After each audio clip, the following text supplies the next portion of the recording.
한 주간 만에 또 여러분들 뵙네요. 또 우리가 가까이 있어서 주일이 아니어도 참 함께 편하게 만나고 교제할 수 있으면 얼마나 좋을까라는 그런 생각을 하게 되는 한 주였던 것 같습니다. 오늘 우리가 함께 말씀을 나누는 말씀 고린도전서 13장은 여러분 사랑장으로 잘 알고 있는 말씀이에요. 전체를 암송하지 못해도 어떤 노래로 어떤 찬양으로 부분들의 내용들을 여러분들이 잘 알고 있으리라 생각합니다.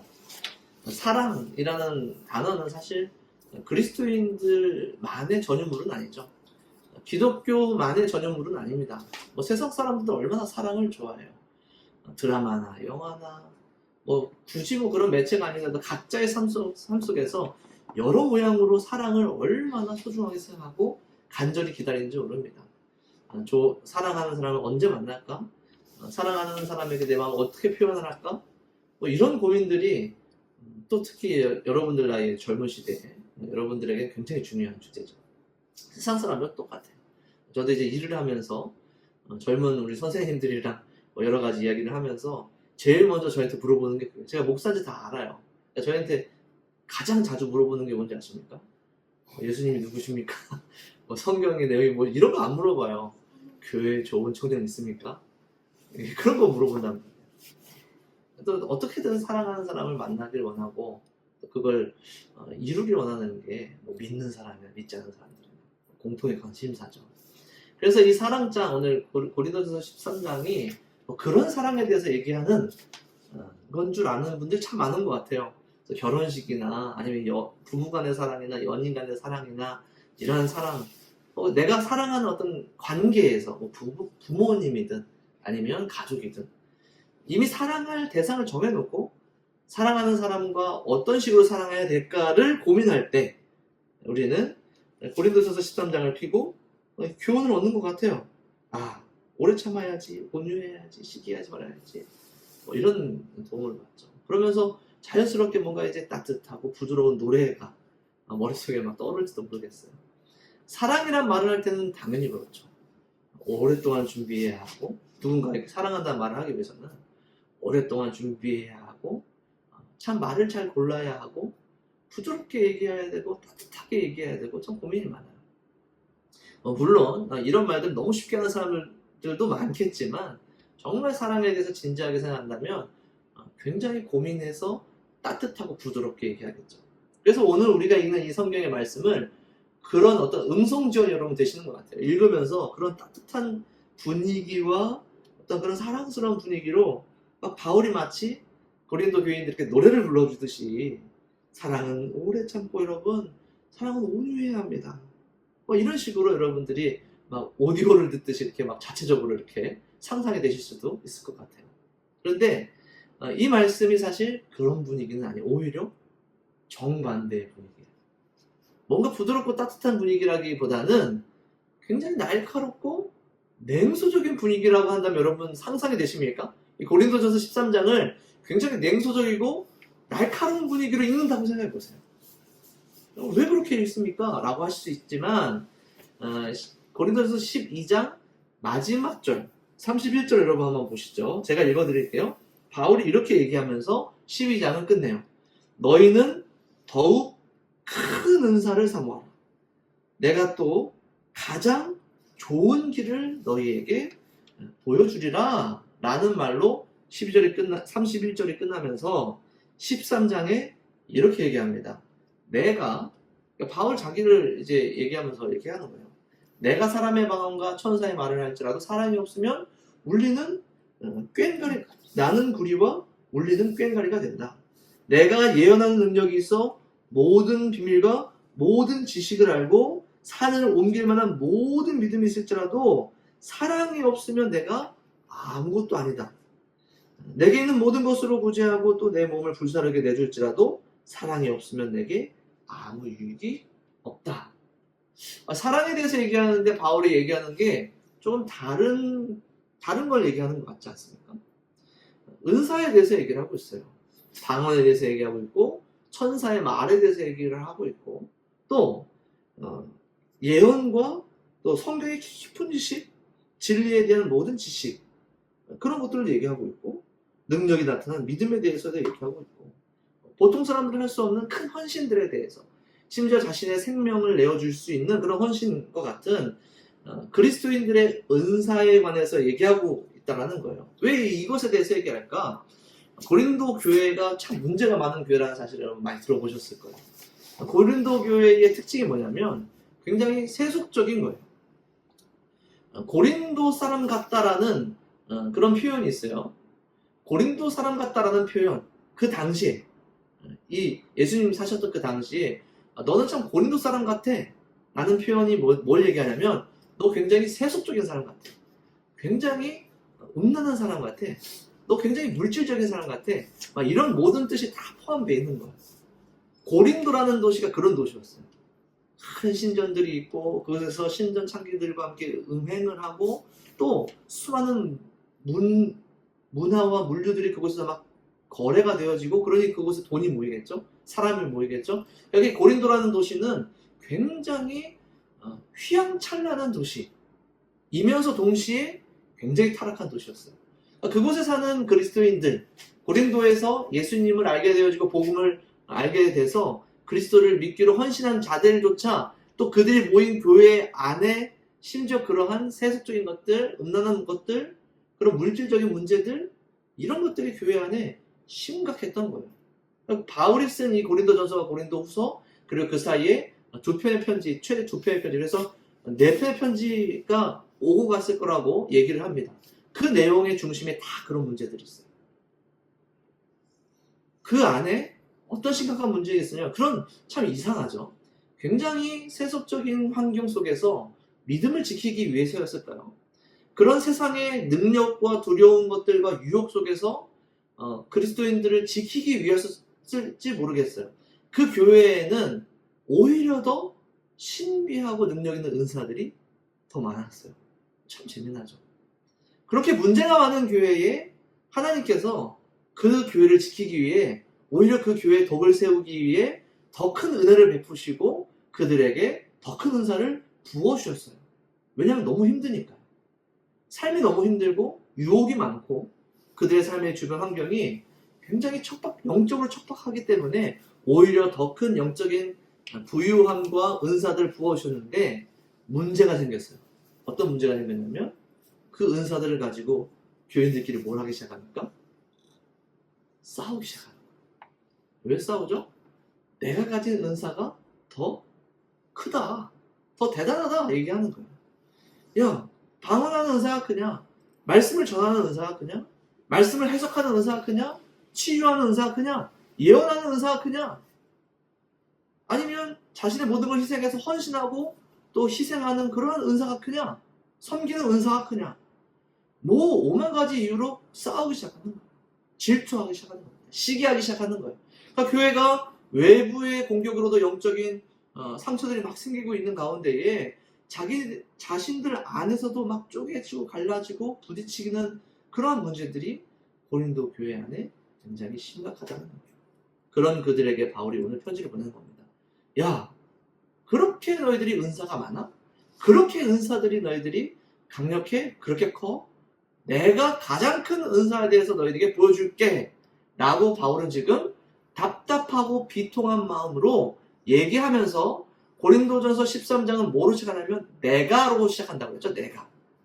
내가 만일 바울이라는 사도 바울이라는 내가 만일 방언도 하고 천사의 말도 하고 예언도 하고 모든 말씀의 지식도 알고 또한 누구를 고치기도 하고 내 모든 걸 희생해서 그들을 살리기도 하고 뭐 나중에 되겠지만 심지어 나의 목숨을 바쳐서라도 이러한 은사와 사역을 내가 감당하고 있는데 만약 그런 내게 사랑이 없으면 나는 소리나는 구리와 꽹과리와 같다.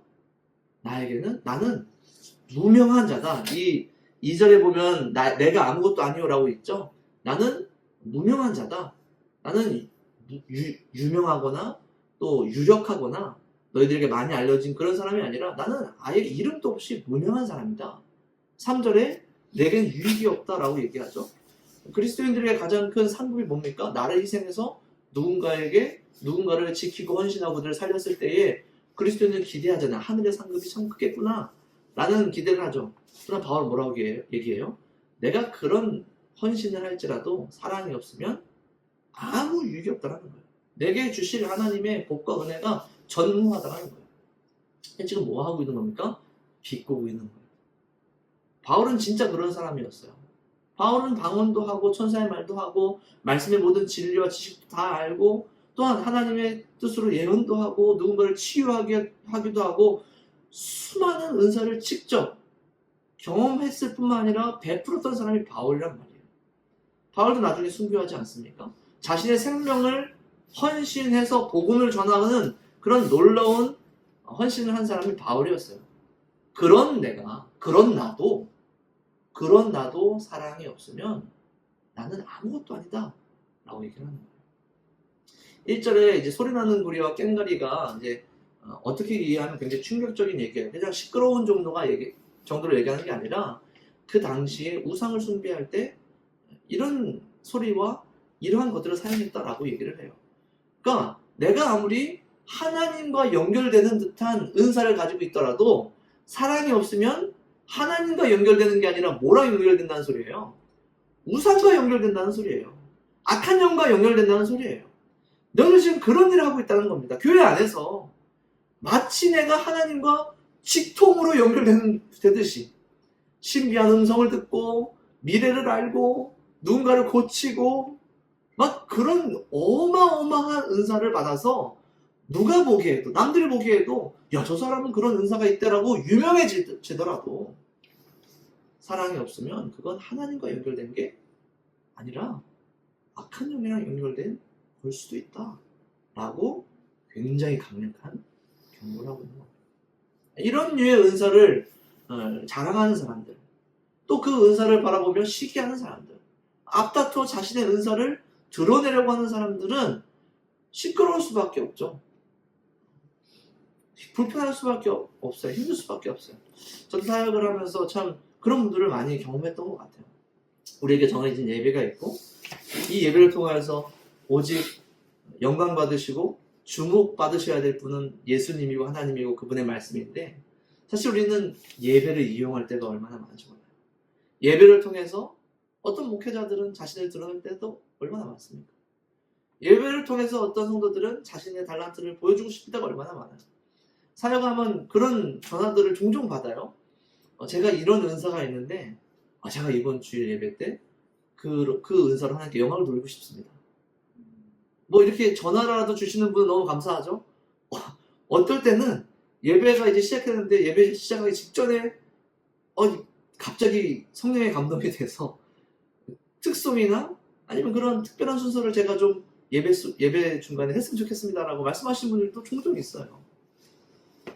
가만히 생각해 보면 우리에게 주시는 은사를 통해서 우리는 하나님의 사랑과 하나님의 역사하심이 특별해지시도록 그분이 이 땅에 역사하시고 그분이 이 땅을 향한 관심이 얼마나 특별한지를 보여줘야 할 은사를 가지고 우리는 뭘 하냐면 그 은사를 발휘하는 내가 특별해지기를 바랄 때가 참 많더라고요.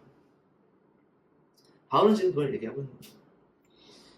만약 바울이 오늘 이 시대에 우리에게 이 편지를 쓴다면 사실 이 문제를 교회 안의 문제로 국한시키지는 않을 것 같아요.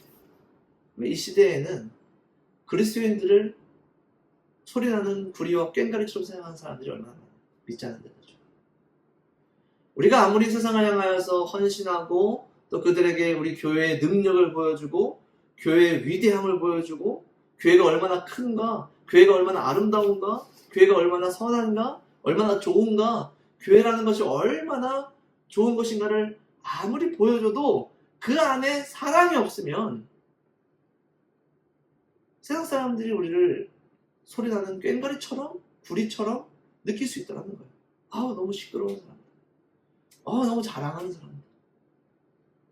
그러면 우리를 통하여서 예수님의 사랑을 알게 되어지고 또 기쁨을 알게 되어지고 정말로 죄사함의 그 은혜를 알게 되어져서 저절로 교회로 와야 할 그 잃어버린 영혼들이 무엇을 느끼게 되어지면 시기를 느낀다는 거예요.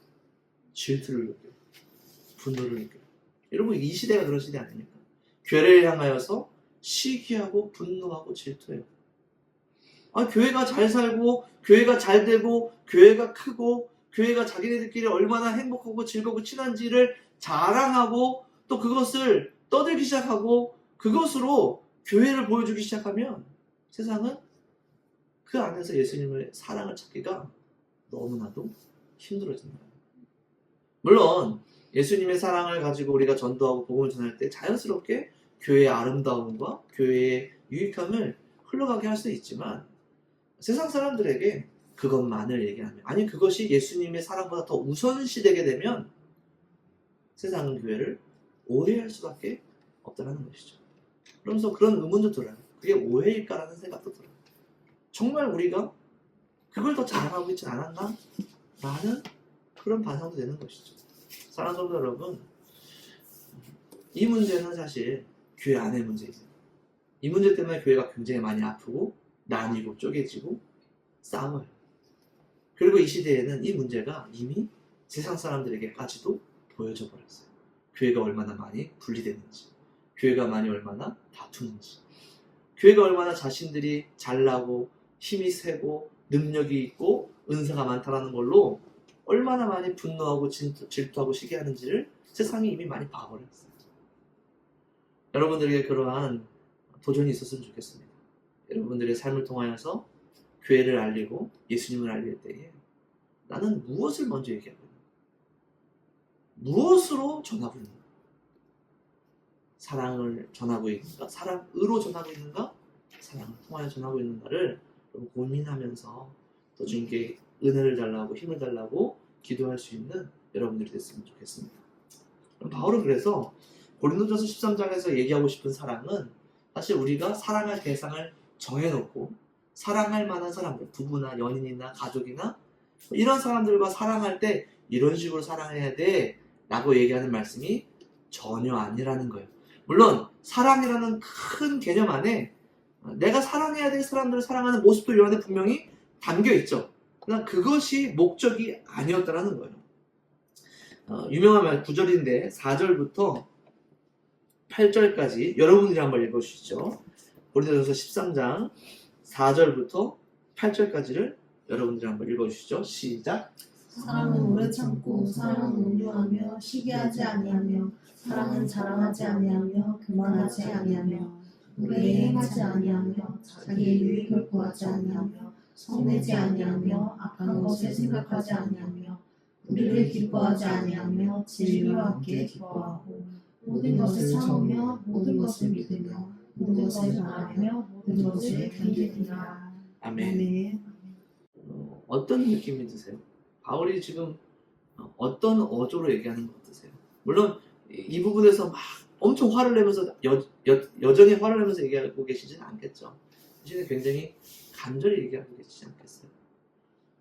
부탁하면서 얘기하고 있지 않겠어요?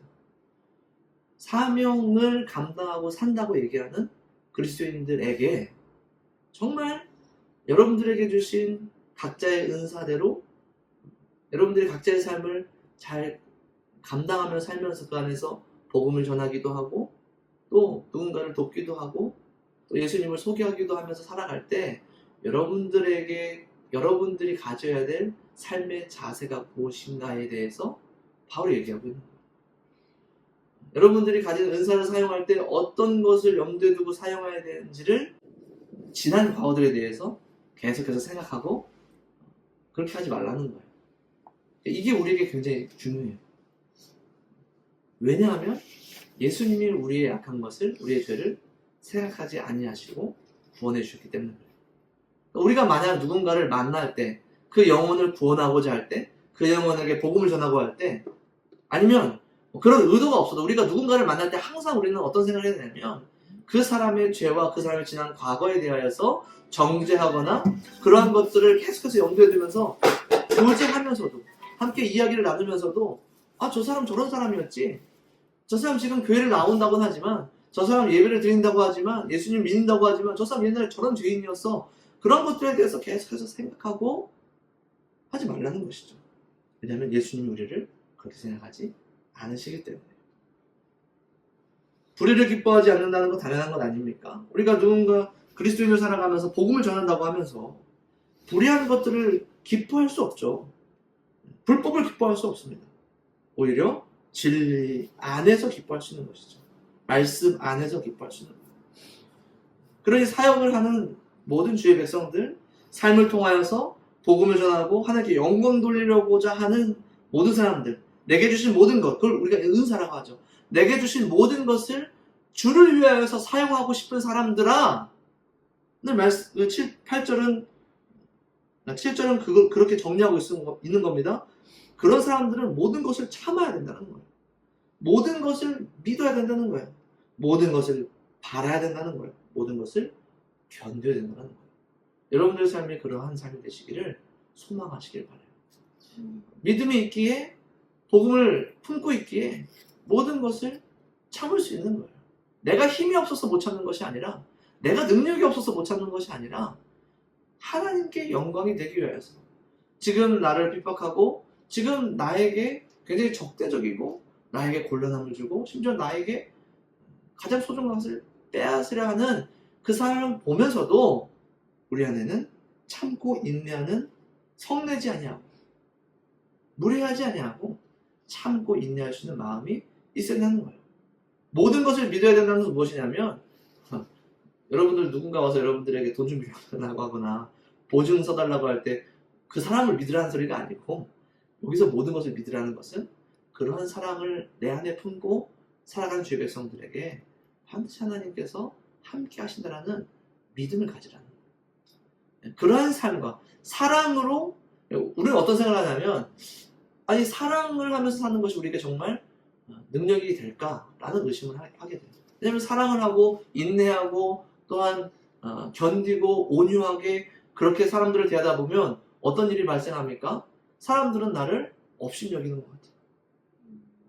아, 저 사람 그냥 해시실 좋은 사람이야, 착한 사람이야. 우리가 조금 저 사람에게 조금 이렇게 좀 무례하게 해도, 아, 저 사람은 화를 잘 안 내. 아마 그런 얘기를 실제로도 할 거 아닙니까? 우리는 어떤 생각을 하냐면, 내가 이렇게 사랑하는 마음으로 누군가를 대하든 이렇게 살면, 오늘 바울이 우리에게 요구하는 대로 이렇게 살면, 아, 이게 뭐 저 사람들에게 어떤 능력으로 나타날까? 저 사람들이 변화가 될까? 세상이 바뀔까? 사랑이라는 것으로 세상이 바뀔까? 사람이 변화될까라는 의심을 자꾸 한다는, 믿지 못한다는 거예요. 근데 오직 사랑만으로 세상을 바꾸신 분이 계시잖아요. 예수님이 그러셨잖아요. 예수님이 무리하셨습니까? 예수님이 교만하셨습니까? 예수님이 그 크신 능력과 은사, 세상 그 누구보다 가장 큰 은사와 능력이 있으신 분이 예수님이셨잖아요. 그것으로 십자가에 달리실 때 12군단도 더 되는 천사를 지금 당장 불러서 로마뿐만 아니라 온 세계를 싹 다 밀 수 있는 그런 능력과 파워가 계신 분이 예수님이셨지만, 예수님은 그렇게 하지 않으셨잖아요. 오직 사랑으로, 심지어 자신의 목숨을 십자가에서 내어주심으로 그렇게 사랑하셨는데, 그게 어떤 능력이 나타났죠? 그게 온 세상을 바꿨죠. 온 세상에 죄로 인해서 죽을 수밖에 없는 모든 사람들에게 완전한 구원의 문을 열어주셨죠. 우리는 믿는다고 얘기하고 예수님을 안다고 생각하지만, 실제로 예수님처럼 사랑으로 하라고 얘기한다면 우리는 믿지 못해요. 하나님, 저도 세상을 바꾸고 싶고, 하나님, 저도 저 영혼 구하고 싶고, 저 사람 살리고 싶어요. 그런데 제가 살아보니까 참, 하나님 앞에 이런 얘기하는 게 참 우습지 않습니까? 하나님, 제가 살아보니까 사랑만으로는 안 되는 거예요. 사랑하는 것만으로는 잘 안 되던데요. 오히려 업신여기는 것 같던데요. 아, 제가 업신여기는 거는 참을 수 있는데, 아니 복음과 교회가 복음이, 예수님이 업신여김 받는 건 못 참겠어요. 사실 내가 업신여김 당하고 못 참는 거예요. 왜냐면 예수님은 이미 모든 업신여김을 이미 다 참으셨어요. 예수님이 이미 다 참으시고 십자가에 돌아가시고 부활하셨는데 여전히 우리가 못 참는 거예요. 내가 업신여김 걸 못 참는 거예요. 사랑하는 길, 사랑으로 살아가는 길, 오래 참는 길, 온유한 길, 시기하지 않는 길, 자랑하지 않는 길, 교만하지 않는 길, 내 유익을 구하지 않는 길, 모든 것을 참고 믿고 소망하고 견디는 그 길이 세상이 나를 업신여기게 하는 길인 것처럼 보여서 실제로 그런 일을 당해서 우리는 사랑하기가 굉장히 두렵고 무섭죠. 그래서 사랑할 수 없는 방어기제가 높이 세워진 그리스도인도 참 많은 것 같아요. 여러분 어떠십니까? 여러분들의 삶을 한번 되돌아보시고 점검해 보시기 바라요. 저도 마찬가지예요. 여러분들의 직장에서 여러분들이 혹은 모르는 사람 만날 때 얼마나 많아요. 알지 못한 사람이 지나가면서 여러분들이 소리 지르거나 운전하다 보면 참 그런 일이 많이 생깁니다. 아직 운전을 많이 안 하시니까 잘 모르겠지만 운전하다 보면 참 그런 일이 많이 생겨요. 한 번도 본 적도 없는 사람이 창문을 내리고 상륙을 상륙을 하며 지나가는, 또 나도 한 번도 본 적 없는 사람이지만 창문을 내리고 상륙을 하고 싶은 그런 유혹과 충동을 받을 때가 얼마나 많은지 몰라요. 여러분들의 직장에서, 여러분들이 교제하는 관계 가운데에서, 여러분들의 가정 가운데에서 우리는 얼마나 사랑을 하며 살았습니까? 사랑이라는 것을 품고 살았습니까? 그들의 사역을 하기 위해, 그리스도를 살아가기 위해, 복음을 전하기 위해 얼마나 많이 사랑하셨어요. 여전히 사랑하지 못하고 사랑할 힘이 없는 우리를 바라보면서 참 많이 실족할 때도 있고 아플 때도 있지만, 바울은 그래서 오늘 마지막으로 우리 8절부터 13절까지 말씀을 우리에게 주고 있습니다. 여러분들이 한번 읽어주세요. 8절부터 13절까지 시작. 사랑은 언제까지나 떨어지지 아니하되 예언도 패하고 방언도 그치고 지식도 패하리라. 우리는 부분적으로 알고 부분적으로 예언하니 온전한 것이 올 때는 부분적으로 하던 것이 패하리라.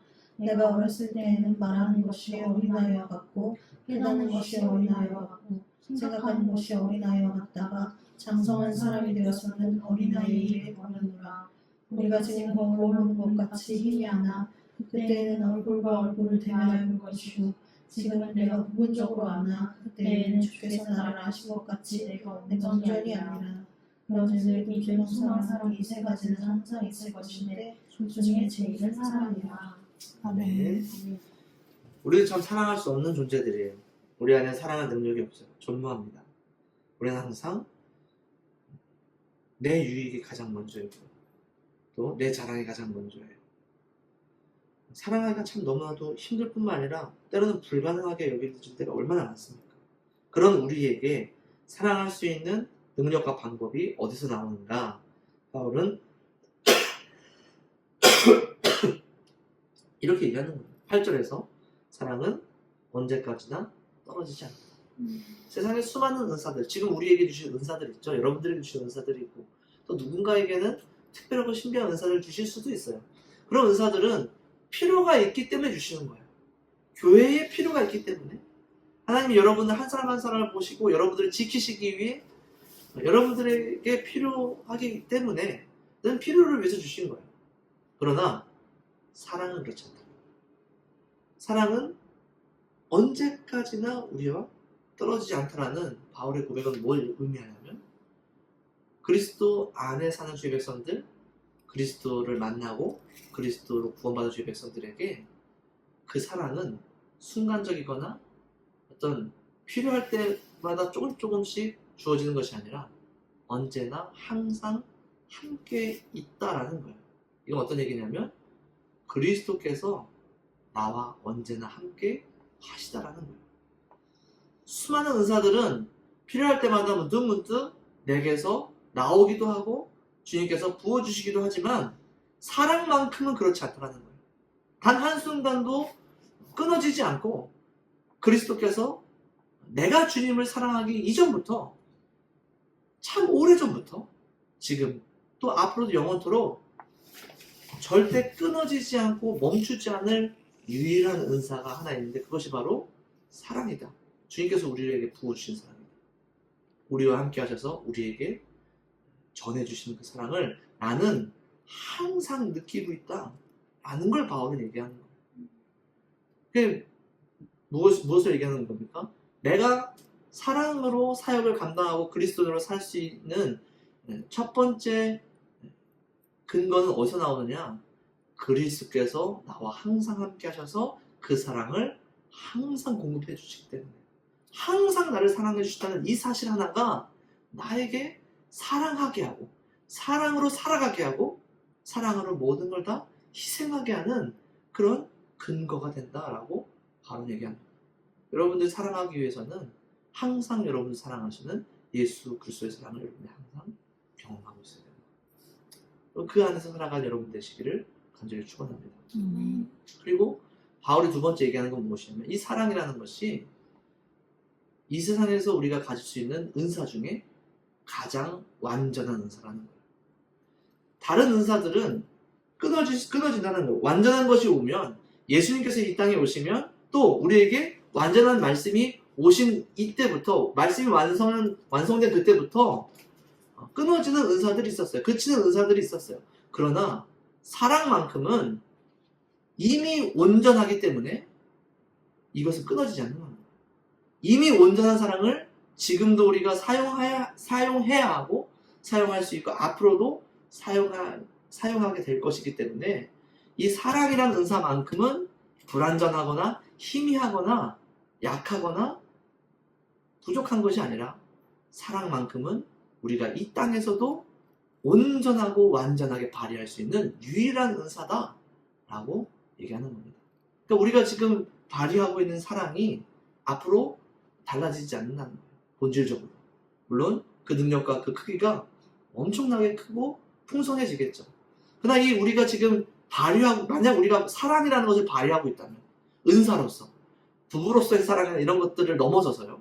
우리가 그리스도인으로서 사랑이라는 은사를 지금 우리가 발휘하고 있다면 이 은사 자체가 이미 온전하기에 이 은사는 영원토록 우리가 사용하고 발휘하게 된다라는 사실을 바울은 얘기하고 있는 것이죠. 바울은 한 가지를 더 얘기하고 있습니다. 미래적인 얘기를 하고 있어요. 뭐라고 얘기하냐면 지금은 우리가 거울로 보는 것 같이 희미하지만 그때는 얼굴로 보는 것처럼 볼 것이다 라고 얘기하는데 이게 은사에 관한 얘기예요. 사랑에 관한 얘기예요. 여러분 거울을 보면 어때요? 희미하게 보입니까? 그럼 지금 우리가 보는 거울은 사실 뭐 눈보다 더 잘 보일 때도 있고 더 잘 보이게 하는 거울도 있잖아요. 근데 이 당시 거울은 그렇지 않아요.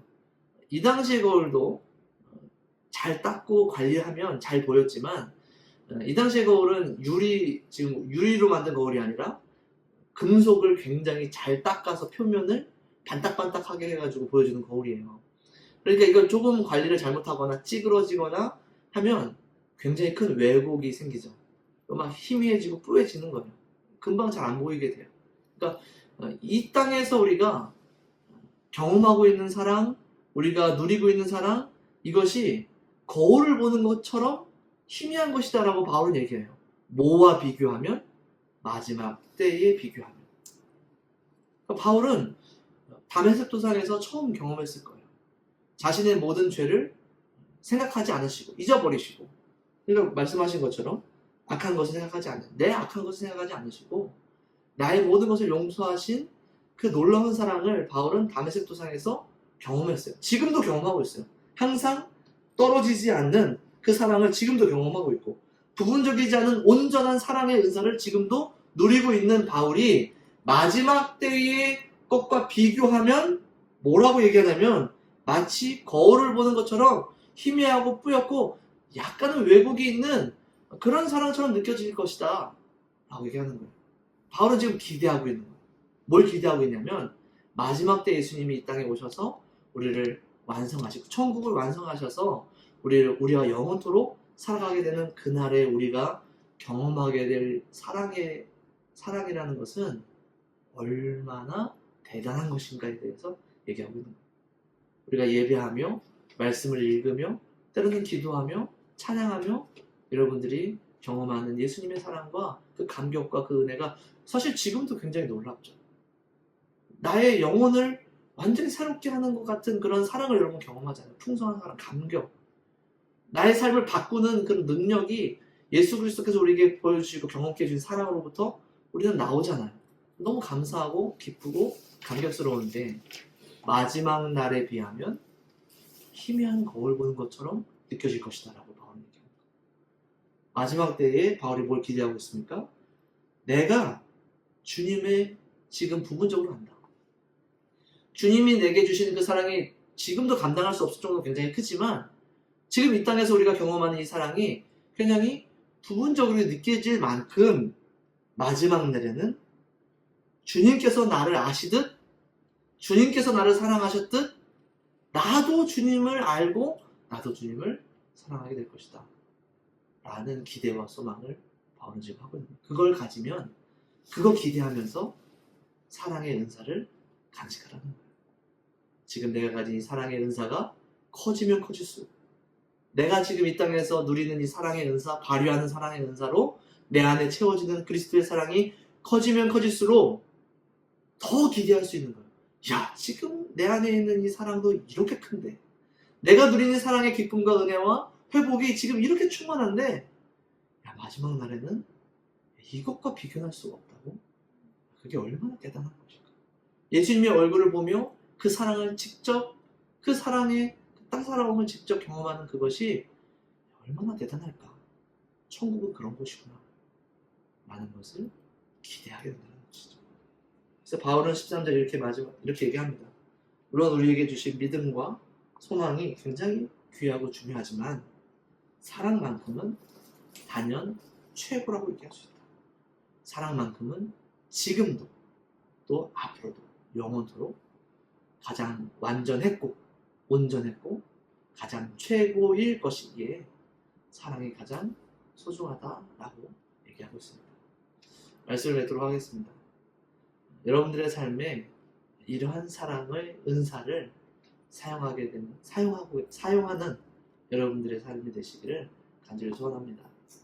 여러분들의 은사, 여러분들이 잘하는 것, 여러분들의 사역을 감당하기 위해 주신 것, 여러분들의 삶을 감당하기 위해 주신 것, 정말로 다양하고 특별한 은사들이 굉장히 많지만 그 모든 은사들은 사랑이라는 은사 위에 세워져야지만 하나님께 영광이 된다는 것.